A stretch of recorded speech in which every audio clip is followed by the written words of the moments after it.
Good afternoon and happy Monday. Thank you very much for being with us today. I hope everyone had a wonderful weekend and looking forward to a beautiful week, and spring is definitely upon us. And we're live today talking about a very, very important industry that keeps us all here safe and sound. I am proud today to have with us Jerry Semen, president of Instinct Trucking. And Jerry's here to talk to us today about the unsung heroes in our industry. Please welcome Jerry Semen. Hi, Jerry. How are you? Hi, Sally. I'm doing fine. Good afternoon, and thanks for having me on your show. I'm happy. Hey, we're so delighted that you're here. We're anxious to hear about this industry. It's very important to all of us, and you've got some amazing things to share with us. And we're going to be so, I know, enlightened today and educated. And perhaps together we can achieve greatness. So please, it's all yours, Jared. Take it away. Tell us about yourself. All right. Well, happy to be able to share some information about some of the over-the-road logistics as it kind of relates to the supply chain here in Canada. And for the most part, because it's been recognized as essential to the well-being of Alberta and Canada, as stated by our Premier, Jason Kenney, Prime Minister Justin Trudeau. But, first off, a little bit about myself. For those people that don't know me, I've been in trucking my whole life. I was first given a grease gun at the ripe old age of 14. I'm now 56. So to do some simple math, it's been quite a while since I've been in this industry, and I still am, and look forward to it every day. As I'm 56 years old, I've been married for 29 years to a Sherwood Park girl, and she's the jewel of my life, and that is her name.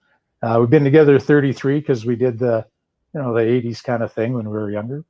I've got 3 children, and I've got 4 blessed grandchildren, which we're extremely happy to have.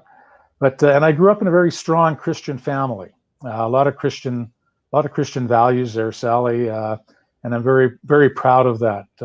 I served as an altar boy for 8 years, to put that in perspective. And I'm still somewhat active with the whole Christian value thing. I preach. I still say prayers before every meal. I still cross myself before I drive a truck. But interesting fact for myself, Sally, on my 18th birthday, I went and drove a truck across town back then to 156th Street, and I obtained my Class 1 license. Then legally, I was able to drive my truck back across town back then at that point in time. Well done. Well done. Most people were taking limousines to their high school graduation. I took a 1981 Mack Superliner.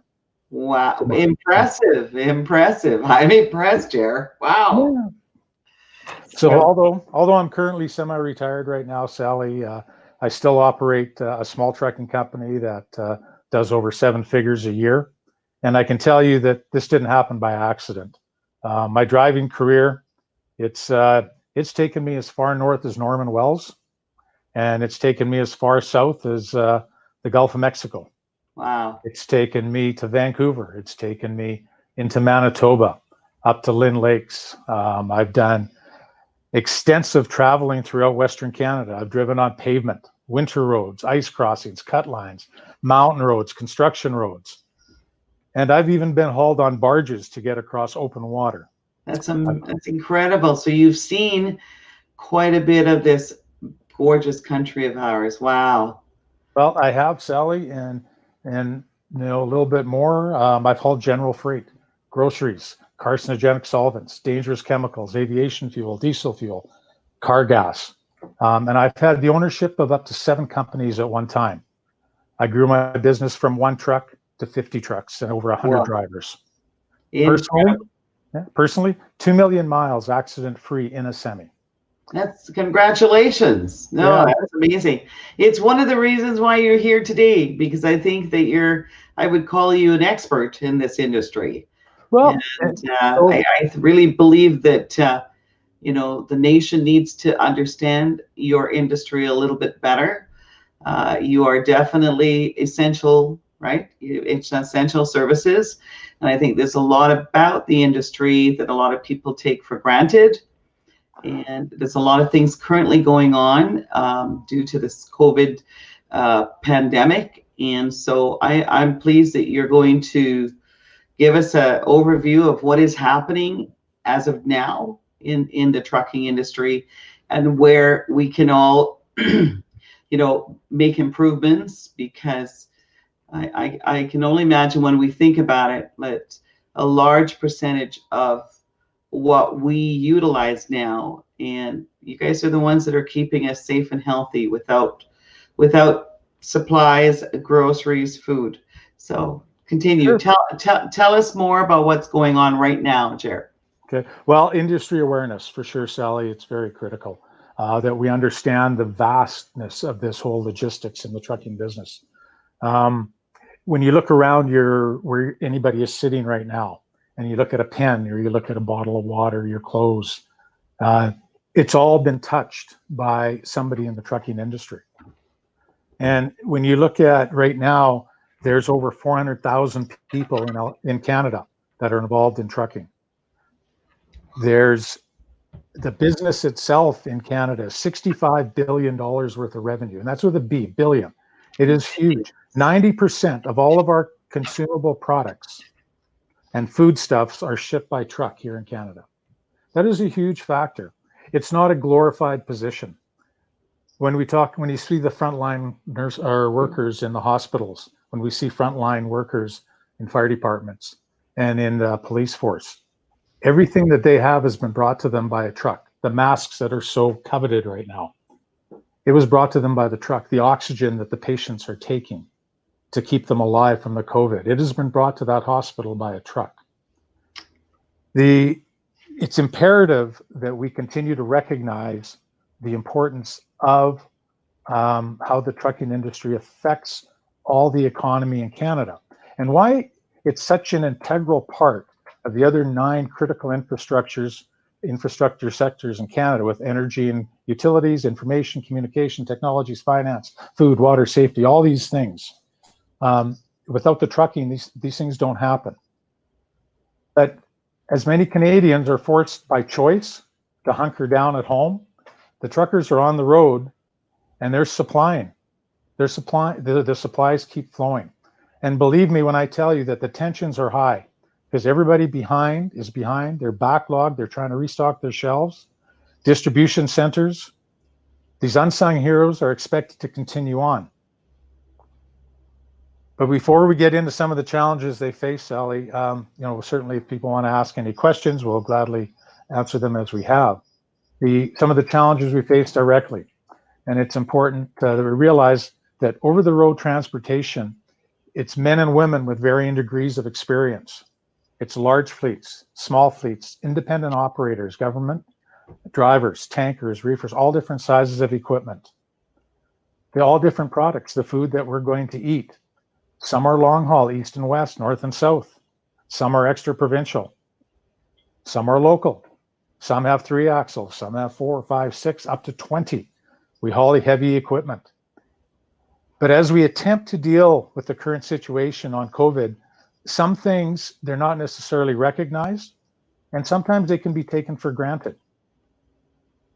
On the over-the-road network, the Alberta Ministry of Transportation, the spokesperson, Brooklyn Nelhard, a very nice individual.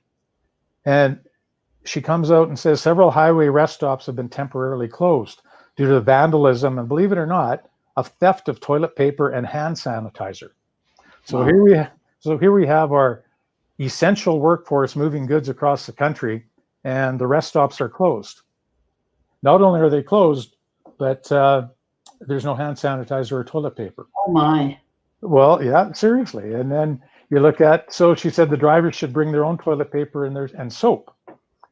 Well, unfortunately, where do they get it from? The department, they did not say which rest areas were going to be affected. So truckers are encouraged to keep their own wipes and sanitizers and gloves in their box. except one small factor. Where do they get it from? And keep in mind, we've got fleets, we've got independent operators, we've got local people, we've got people that drive from coast to coast. It's just not like they can whip into the Costco's, the Walmarts, the box stores, the local stores and find a roll of toilet paper, a cleaning, a sanitizing thing, some rubber gloves. It makes it very difficult. I reacted to the two photos I saw of those two accidents. That wow.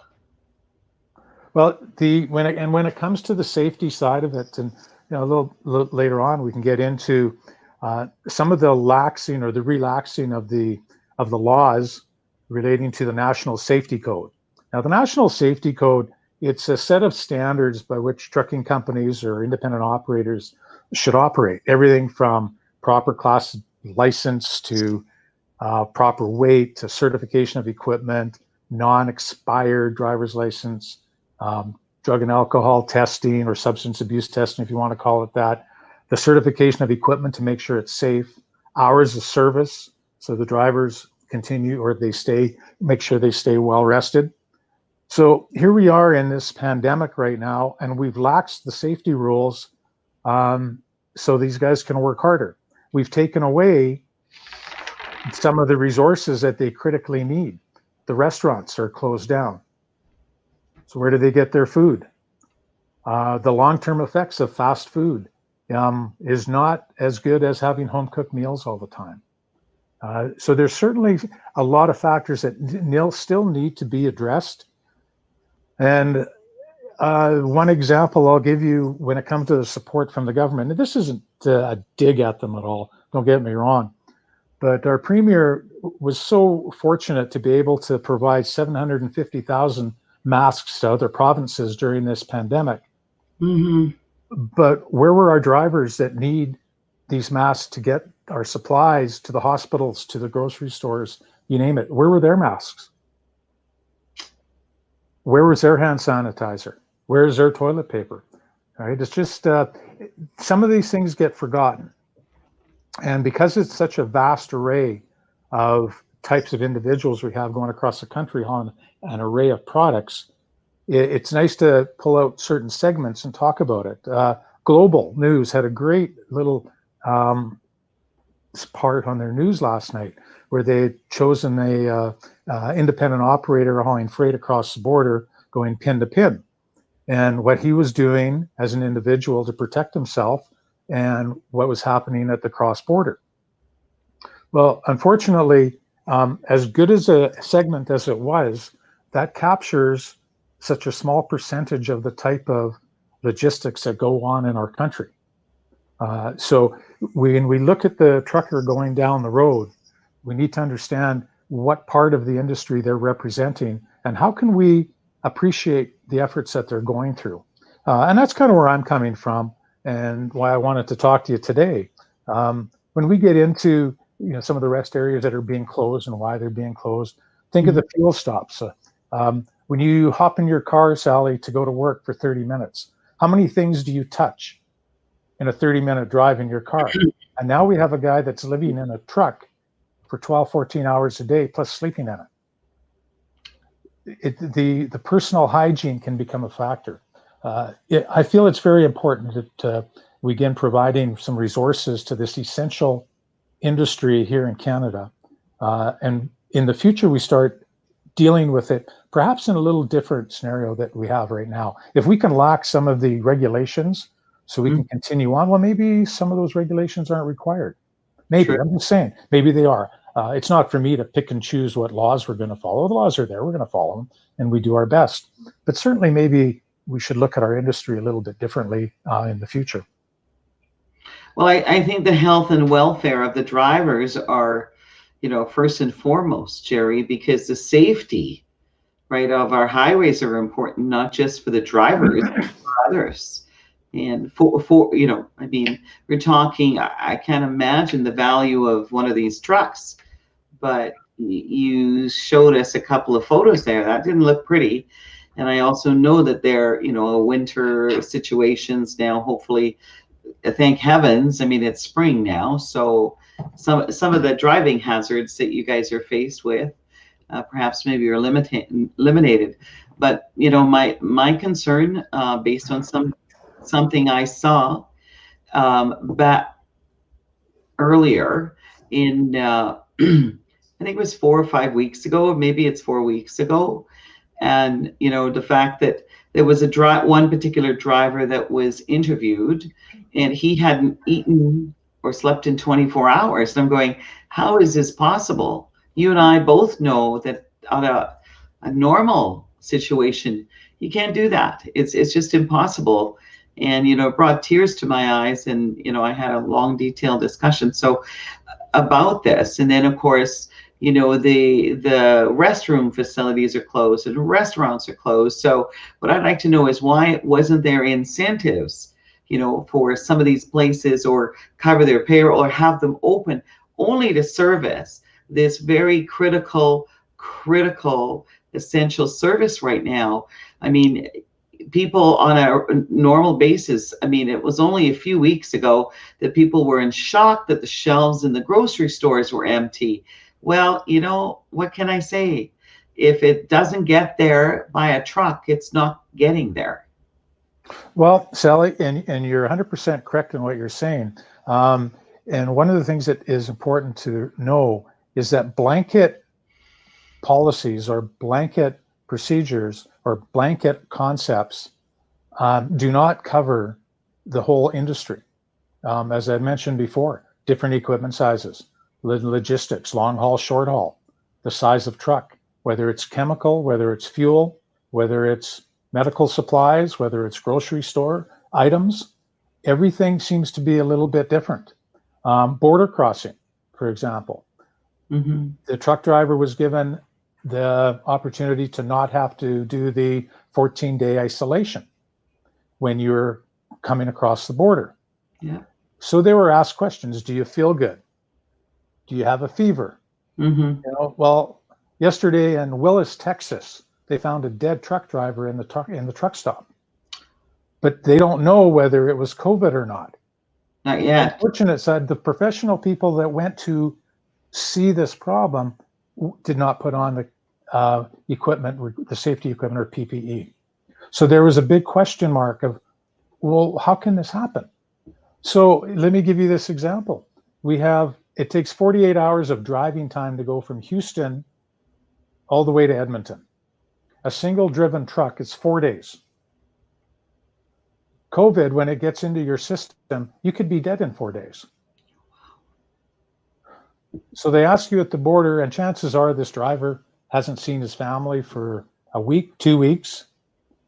If he's an independent operator, if you're going to quarantine him for 14 days, who makes his truck payment? True. If he is sick, does he go to the hospital? If he's just quarantined, does he have hotel rooms? If he's sick, he can't go out anywhere. So where does he shower? So you leave him in the truck, and people kind of forget. So then throw the other factor in, the people that aren't necessarily healthy, the ones that are diabetics, or the ones that need medication. So we have a whole insurance side of things that can be a problem. So the blanket solutions for any type of industry, whether it be any frontline service, medical, truck driving, oil and gas, the necessity of it. We really need to get to the front line and ask the people what they need to do their job. We can't just say, oh, well, I have the ideas, I know what's going to work. Because chances are it doesn't work. So let's find out what they need and get them the products that they need, because they are essential. I'm getting the impression from what you're saying is that our government, right? Well, I'm not going to blame our government for it, Sally, because the type of pandemic that we're going through it's very difficult to plan for in any fashion. Hence why the countries are shutting down economies. They're not sure the treatments. They're trying to develop vaccines. My only real point I got lots of points and lots of questions to ask the industry is, let's make sure we got the right recognition. Let's not do blanket solutions. Let's not sweep it under the carpet. Let's help the people that are helping us. And I don't think that's too much to ask. Are you aware of, in the moment today, what's being what anyone's doing about this? Is there the trucking association? Are there, sort of lobby groups? What's going on? Can you tell us, if anything? Well, I can share with you that there is a Canadian Trucking Association, there is provincial associations. The One of the things with these associations is they are not a true representation of the logistical system that we have. There's no mandatory participation for these associations. So let me give you an example. In Alberta, there may be 10% of the trucks that are registered with an Alberta plate Okay. that are part of the association. Oh, Okay, so one of the solutions down the road may be the types of participation when it comes to if this happens again, how are we going to address all different aspects of the trucking system? And if our associations can have a larger voice through better representation, maybe that's a direction we can go, and that might help. but we're in a pandemic, Jerry. So to me, you know, it's about now. So who is advocating for these drivers? Are the majority of these 500,000 drivers in our country um, independently represented by themselves? Are they all independent contractors, or is big trucking industry lobbying for you know these drivers, or are big companies putting in their own protocols to keep their drivers healthy and safe? Well, and Sally, you are correct when you're talking about the vast array of different types of trucking. And yes, large companies and even some small companies, they put in procedures or programs with their contractor or with their contracts or their shippers on how they're going to address this pandemic. Um, appreciate you don't want half your fleet shut down. No, The country just can't have that. We shut down 20% of the trucking in Canada, and our economy comes to a grinding halt. absolutely. Right? It bottlenecks all over. The trucking industry is back up to rail. So if the trucking industry shuts down, rail has no backup. So we get into, when you want to talk about having a voice and what can we do for these people, I'm not really sure I have the answer, other than companies have to not just help themselves, they have to reach out to the independent operators and to the shippers and to the end users and say, this is what we need to be able to do our job. And there needs to be a positive response to that, not the, oh, well, the truck is in my way, I have to get past them scenario. So I mean, you're a learned man and well read and in the know. So has any of this been communicated to the federal minister of transport, who's lifted the ban, for example, or even the provincial on Alberta level transport minister? Why aren't we seeing more rest stops? Where there's, I mentioned this earlier, incentive for that rest stop to stay open specifically to service the drivers and to keep things moving. Well, because it was almost like a blanket scenario, I'll give you one example of what's happened, Sally.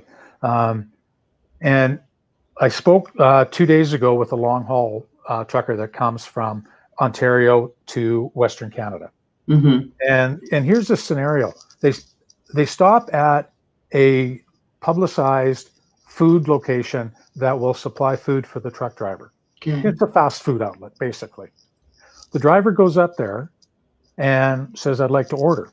Mm-hmm. The person in the building says, well, we have an app and you can order it through the app and come pick it up. I see. So politely, okay, I know this guy personally, politely he says, I can't afford a distracted driving ticket. Gosh. So we've got so much misunderstanding. Now, has the Minister of Transport, have they done certain things? Yes, they have. But Okay. it doesn't mean that and that's where I get back to, you can't do blanket programs and hope that it fixes everything. True. You have to, we need to deal with things now, make sure we can just keep things hopping along, but we really need a planning group, and we can do it through the associations outside of the publicized websites where you can go for some information to sort of get us through this. But the long-term effect of this, Sally, is very huge when it comes to what we may be able to accomplish and what we may not be able to if this ever happens again. You know, what is the incentive for a truck driver to drive truck right now? Right. And the This, answer is, this well, is true because they're on the front lines. Their lives are at risk. Um, I can't imagine. And then, I mean, this particular question, what are the protocols on what's being loaded into their trucks and unloaded? And we've been told time and time again over the last many, many weeks, right? This deadly virus moves, and it's being transported, whether it's flying or driving from well, province to province, place to place. So what do you know about that with respect to what they're hauling? You talked about, 90% of what we see, right, is delivered to us by truck. So how safe is what we're receiving, or are there any protocols in place that you're aware of? well, Canada has some of the best food guidelines in the world. Okay, so when it comes to the food in our grocery stores, I feel very confident in all of that. When it comes to some of the general merchandise stuff, the drivers aren't necessarily touching that. A lot of that comes from a container. Mm-hmm. So the products themselves isn't necessarily where the problem lies. Okay. Okay, the problem lies in the personal interaction.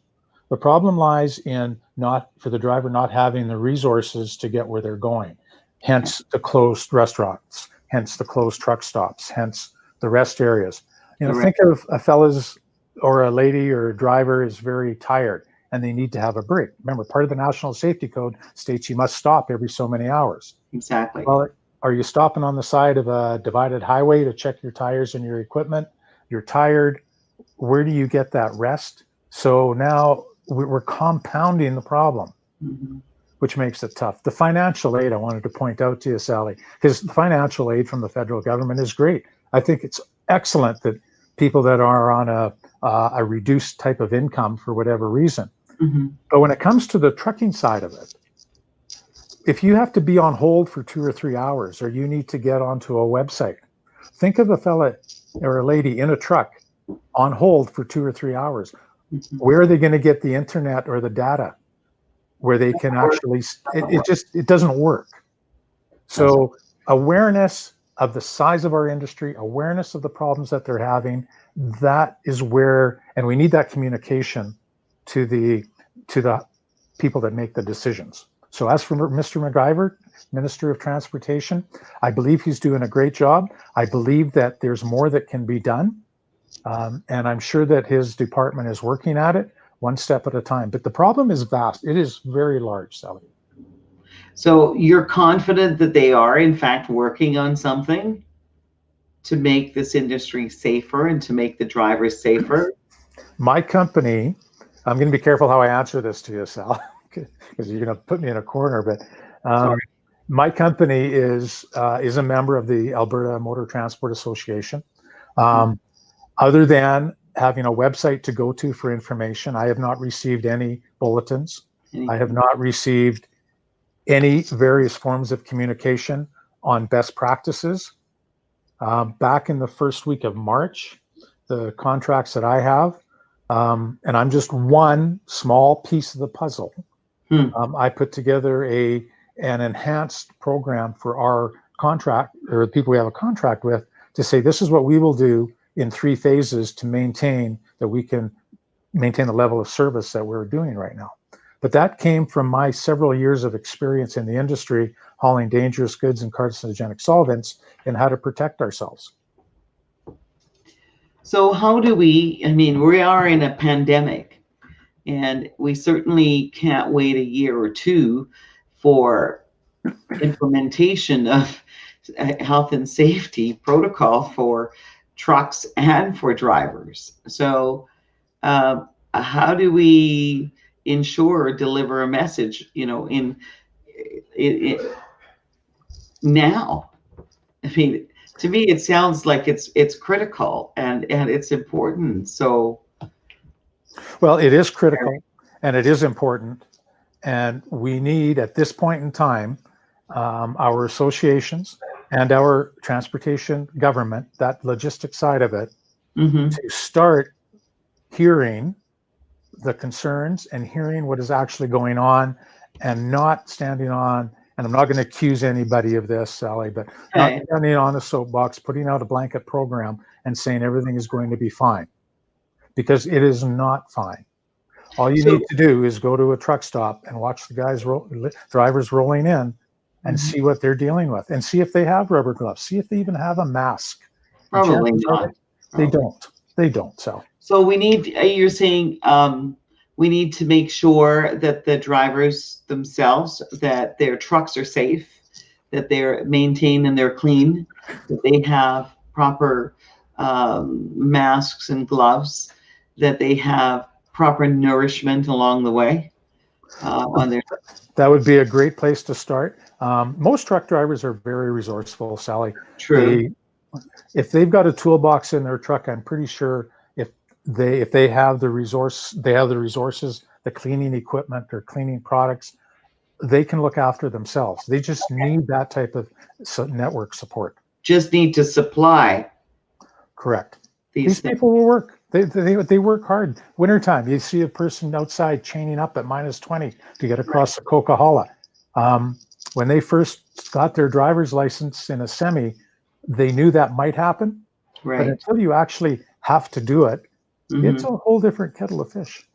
Well, I would like to think the majority of drivers take pride, number one, in, in their trucks, and two, in what they're doing. Being truck drivers is very, very important, right? So, I mean, these trucks are, like for example, some of the photos you showed us today.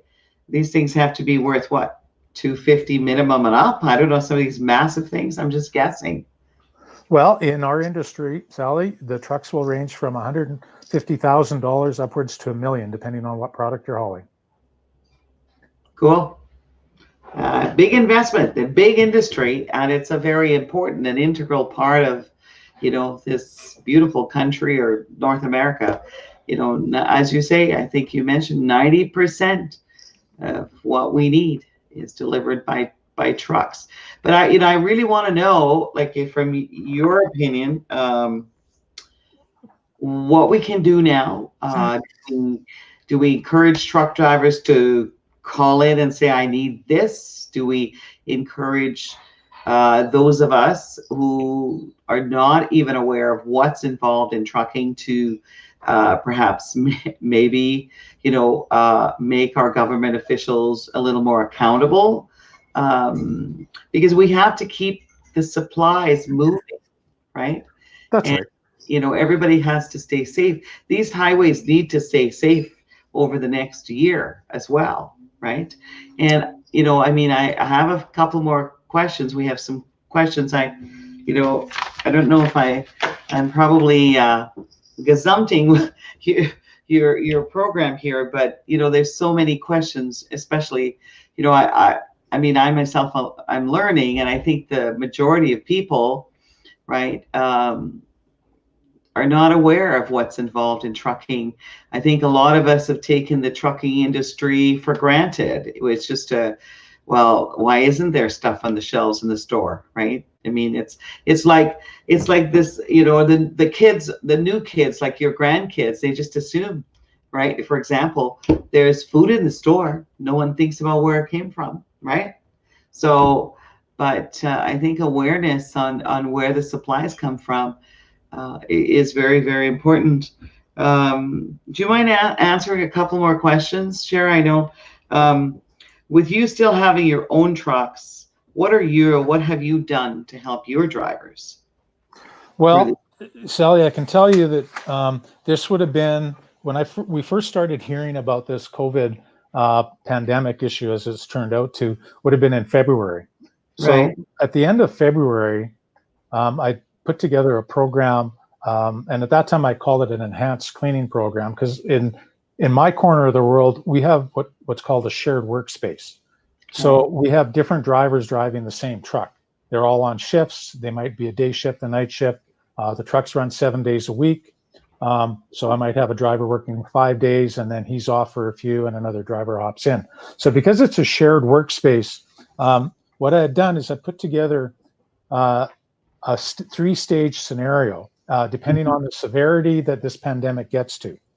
So the stage one, we implemented it effective March 8th. Okay, so appreciate that was 6 weeks ago. And if you can remember 6 weeks ago, Right. We were told here in Canada, where we had one case, that this is very low risk. Right. Well, it's not low risk anymore. So back on March 8th, we provided cleaning equipment and instructions on what needs to be cleaned before we get in the truck, while we're in the truck at the start of our shift and at the end of the shift. Right. The second stage is how we introduced a two-way radio system with our shipper, so our drivers did not have to go into any type of place where they could risk the social distancing. So because in our case, we load and unload in the same places, we could use a two-way radio system to speak with the shippers. And then a couple of small things as well relating to types of disinfectant to use. The third stage, which we have not implemented as of yet, and that would be to set up camp on site where we load. So our drivers do not go home. They maintain their safety and health right on site. We have no interaction with anybody and all of the groceries. And it's like setting up our own little camp and doing what we do. Right. For us, that works. It doesn't necessarily work for the whole trucking industry. Next question. What's the best type of trucking job? Well, that's a good question because of the array of trucking jobs out there. I think people need to understand that A, it's not glorified, but when I say that, you're trading your time for money. And as my dad told me, if you enjoy what you do, you never work a day in your life. True. So if you want to travel North America, you might want to get on a general freight or a grocery type of haul where you're running to California, or some type of specialized equipment for the oil and gas industry coming out of Houston. You may want to haul, if you like to see all of Canada, you may want to go coast to coast. So you may be hauling containers that come from Japan out of Vancouver, or maybe you're picking up containers out of the St. Lawrence in Quebec, and you can see all of Canada. If you want to be home every night, you have a young family, maybe you want to be the local delivery driver that's delivering around town or shuttling.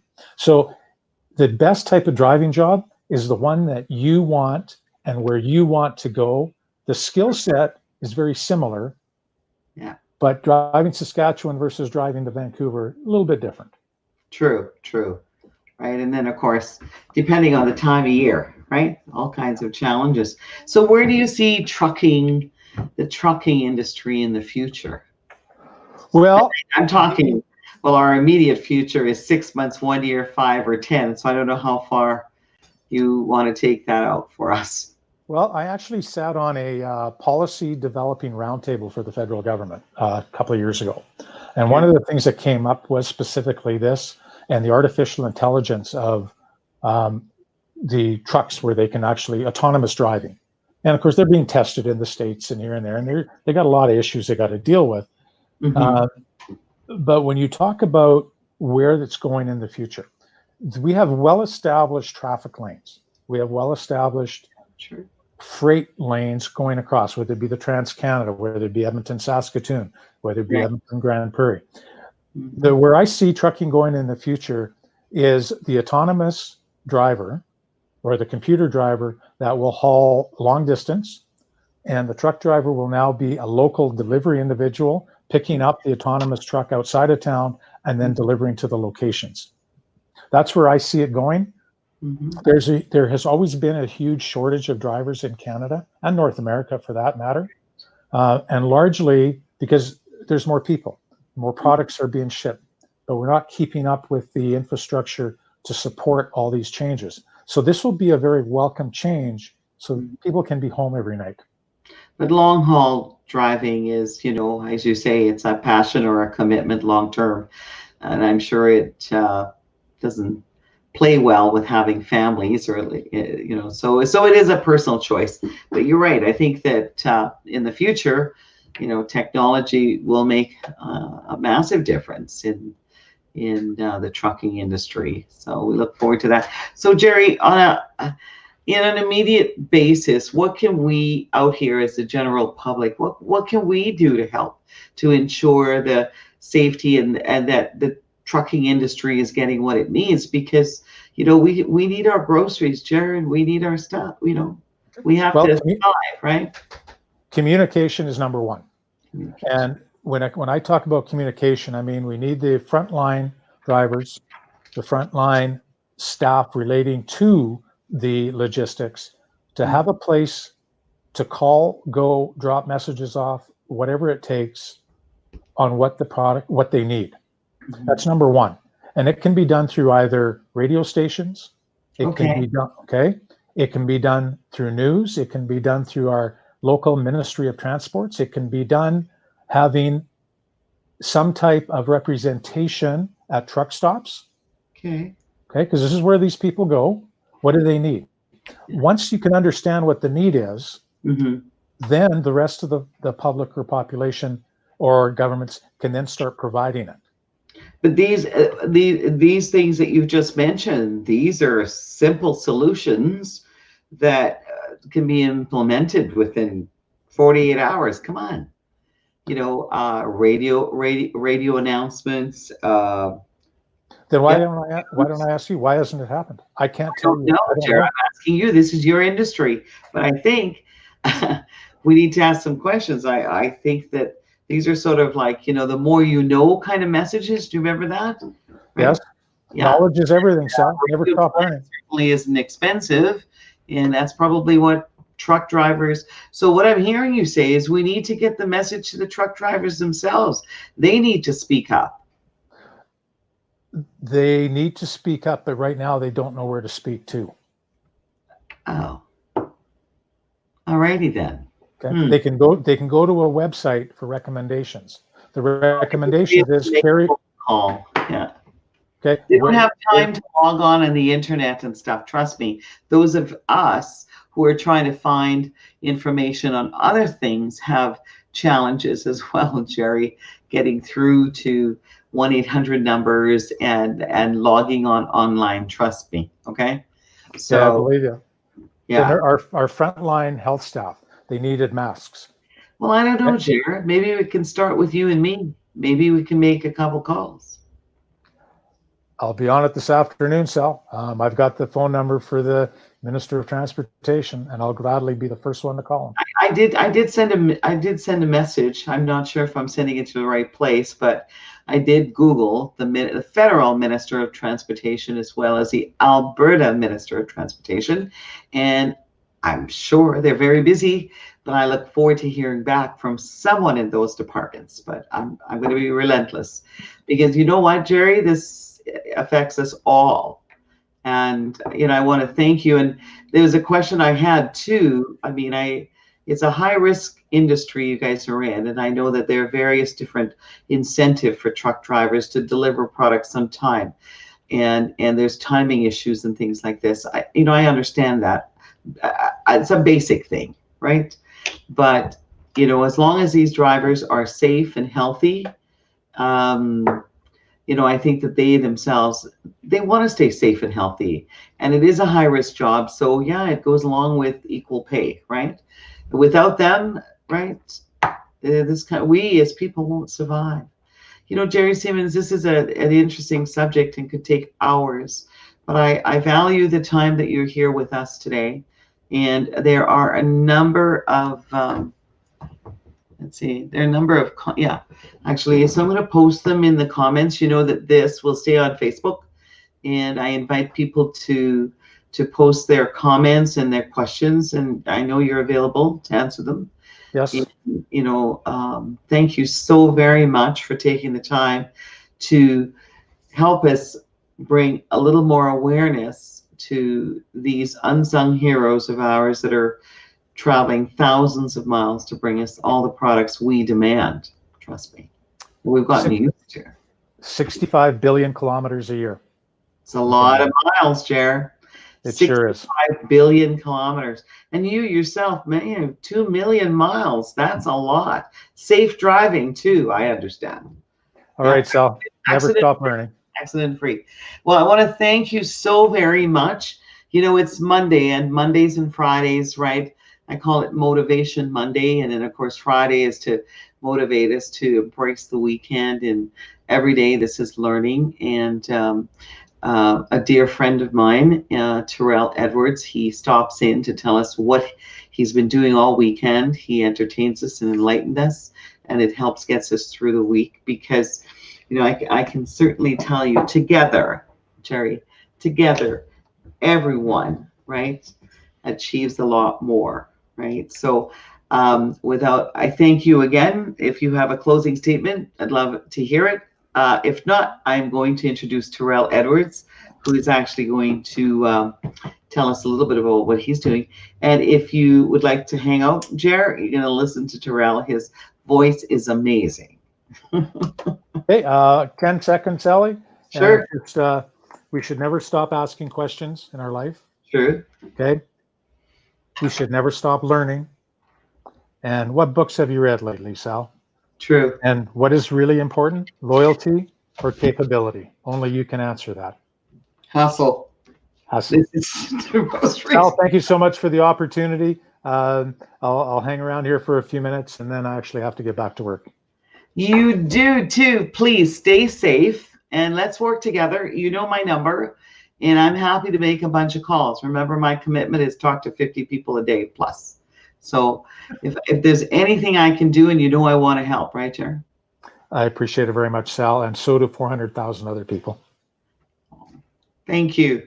Thank you. You know what? One person can make a difference. Together, we're going to make lots of stuff happen. All right. I love you. Love you too. Thanks. And so that was Jerry Semen, president of Instinct Trucking, and an amazing, incredible person, as well as and passionate about what he does. And it was so cool to have him here today. And here with us again, and it's Motivation Monday, is Mr. Terrell Edwards. How are you? Welcome. Thank you for being with us. How are you? Yeah, that was very interesting what he had to say. I actually got some questions for him later on. Maybe I can get his contact information later. Absolutely. Yeah, absolutely. You know what? And he's right. I mean, those truckers, man. Can you believe all of the hard work they do? And I don't know if I could do it. To be honest with you, I don't know if I could stay up that long and be that dedicated about driving to bring supplies to someone else. It's important. It's an important job. Oh, wow. Can you imagine? He said 65, oh my gosh, billion miles. And over 500,000 people. Yeah. 90% of everything we have, right? Yeah. Well, the song I had prepared today was dedicated to truckers. So I hope he's still backstage somewhere. Wow. I hope Jerry's there somewhere. Where are you, Jerry? He had to get back to work, but I got to make sure he logs on. That's fantastic. Yeah, you'll listen later.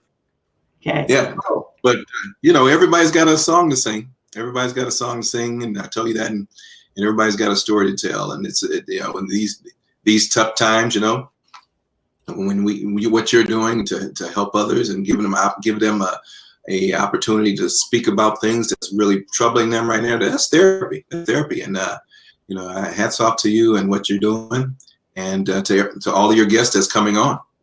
Hats off to you too, Mr. T. Yeah. Well, difference.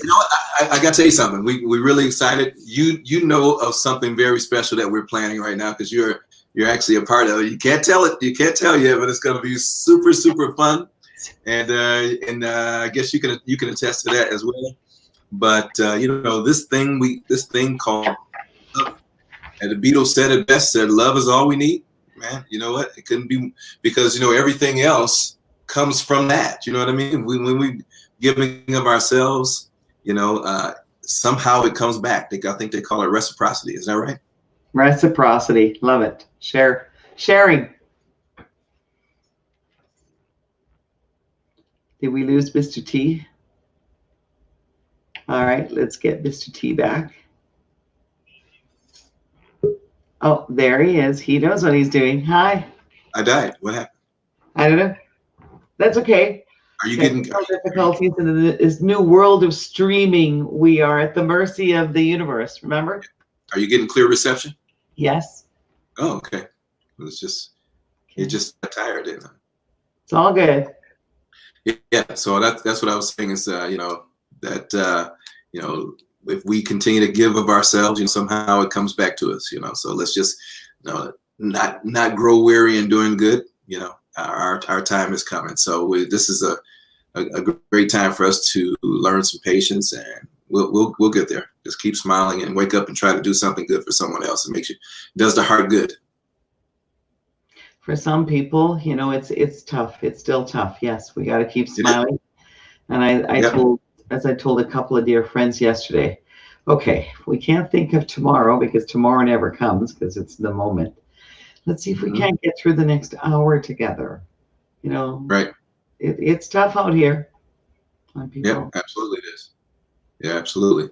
But you know what? People like you make it easier, just a little bit lighter. You know what? I tell you one thing you said, and I thought, wow, 50 people a day. That's impressive to reach out to 50 people a day. But 10% of that is still going to make an impact, right? True. 10% of that to make an impact. Well, as Jamie Soleil says, you have to write it down, make goals, and keep going. Right, and that's right. I must say, the last person I spoke to last night, you don't want to know what time that was in order to achieve the goal.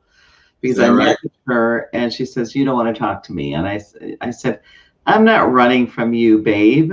And I said, wait a minute, that sounds like a song in the making. Must tell Mr. T. I wrote it down. I'm no kidding. You know me. I like that.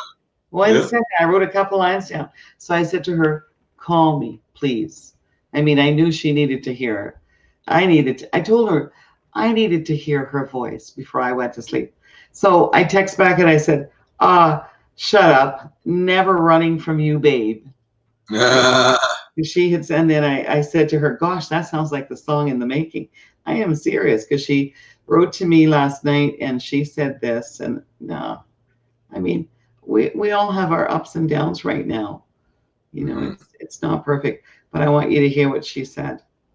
And hang on. I said, you brat, because one thing about social media, I wrote to her and I could see that she read it. And I wrote back and I said, you brat, you're up. You read my message. Call me to say hi before I crash. She says, I'm miserable. She says, save yourself and run. And I said, shut up. Never running from you, babe. I like that, man. It's really nice. Yeah, and she really wanted to hear from you anyway. She really wanted to hear from you anyway. I want to hear from you. Yeah. Okay. All right. All right. Well, you know what? I'll tell you what. We got some on Thursday. I'm here with you on Friday, right? On Thursday. I'm going to say this now so people can hear it twice, but on Thursday, I got some really great guests on my show on TE Live on Thursday at 8 o'clock. And of course, that the sports industry has been struggling through this whole thing. The NHL's National Hockey League and the NBA, the National Basketball Association.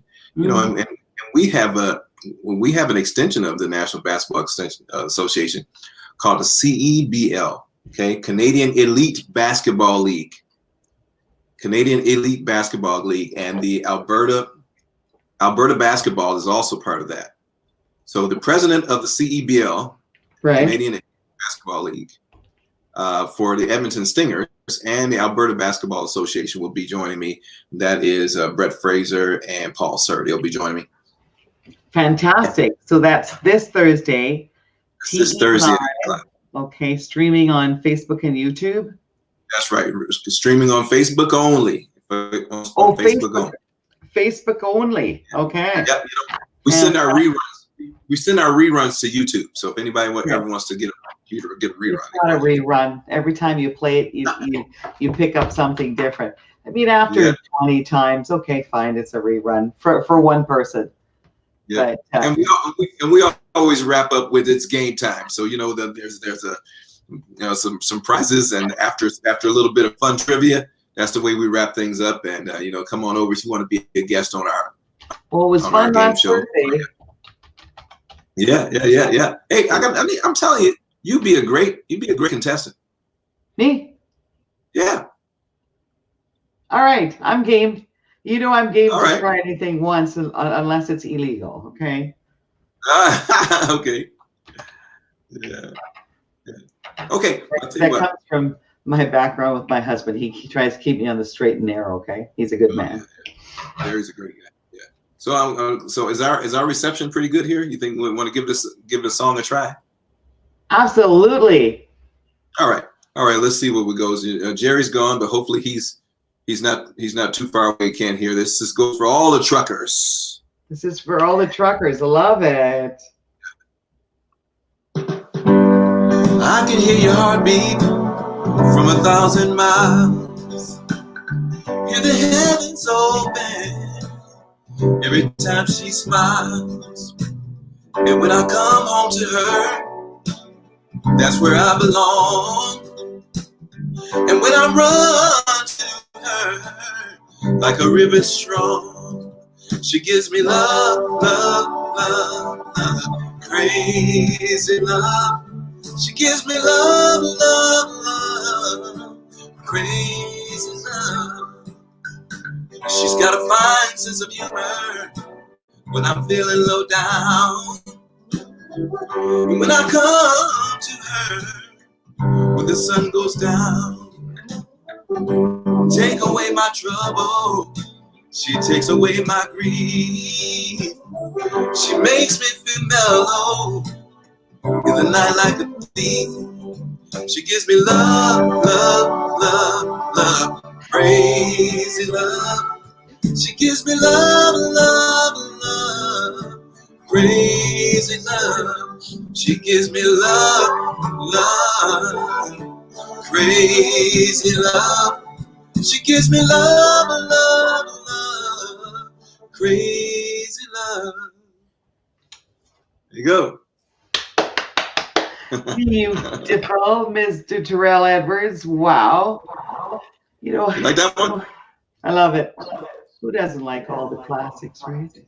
Yeah, that's amazing. right. It's amazing. Yeah. And, I'm looking forward to these projects you're working on. I mean, they're fantastic. I know you're working tirelessly in your studio.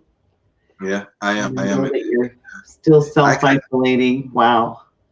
I got to give well, you know what? I got to give a shout out to my good friends over at Planet Sound, RJ Quee and I, along with some other friends. He's an excellent guy behind the camera. And, we're putting our heads together. We're doing some great things. We're doing some amazing things for the community of Edmonton. And you'll get a chance to see that as well. But also some great music projects are coming up, which you're aware of. Okay, but don't forget that game time. Yeah. Well, Mr. Terrell, stay safe, and I look forward to seeing you live on Thursday. So, since you're live, are we allowed to make comments and things? No. Yeah. You can make comments. Absolutely. Okay. Absolutely. Okay. Jump right in there. Sure. We just sit back. I mean, you log on, we're there, and then okay. Yeah, that's right. So we can tease you. Yeah, you sure can. So I'm looking forward to it. Oh wow! I can't wait for that other project but zip it. It's a good one.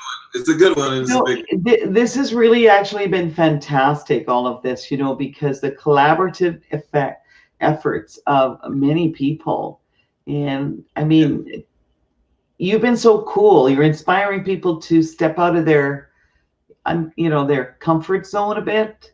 It's really fun. It's really fun. That are, like, hey, I wouldn't think to try that. Why not, right? It's really fun. Creativity is flowing all over the planet.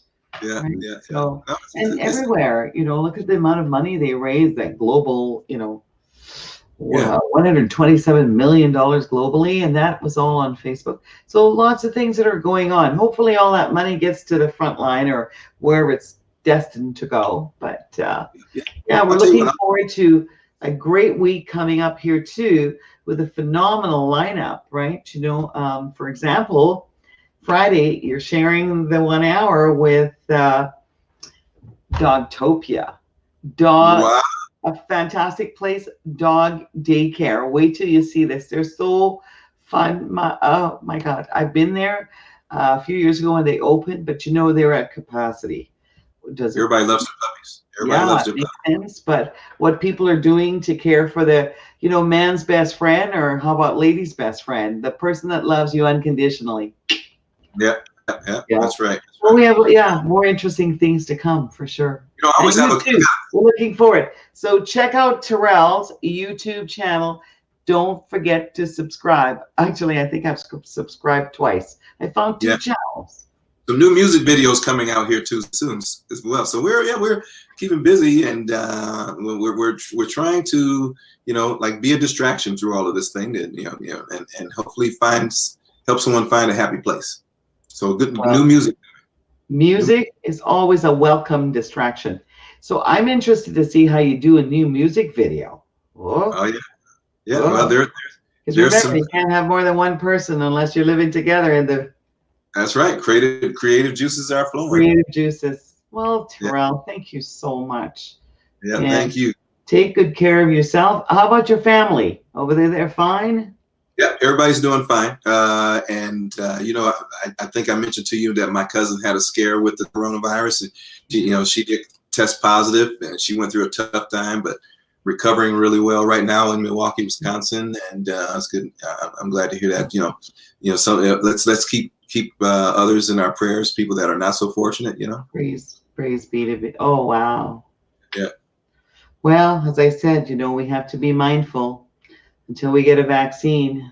We'll all know someone. Yeah. That's scary. So we need to still practice social distancing, Mhm. unfortunately.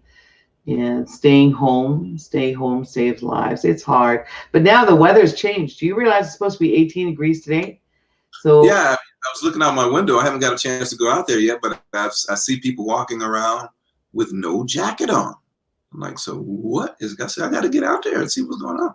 oh no, we got to breathe the fresh air. So Yeah. with that, breathe And deep and you know what? remember, We need vitamin D here. We need vitamin D. we need lots of that, lots of vitamins.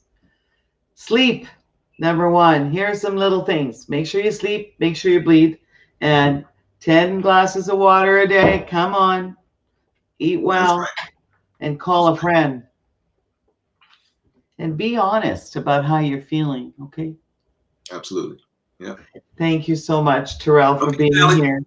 All right, we'll see you. You motivate the Monday. So, and the crazy thing is, 1 minute is Monday, and the next minute is OMG, it's Friday. Just like that. Just like that. Okay. So we will see you live Thursday, and I will be logging on to tease you. See you then. Okay, I look forward to, we talk more. You said a good contestant on the game show. Okay, look forward to that. Oh, yeah. Absolutely. Absolutely. Okay. Thank you, right. team.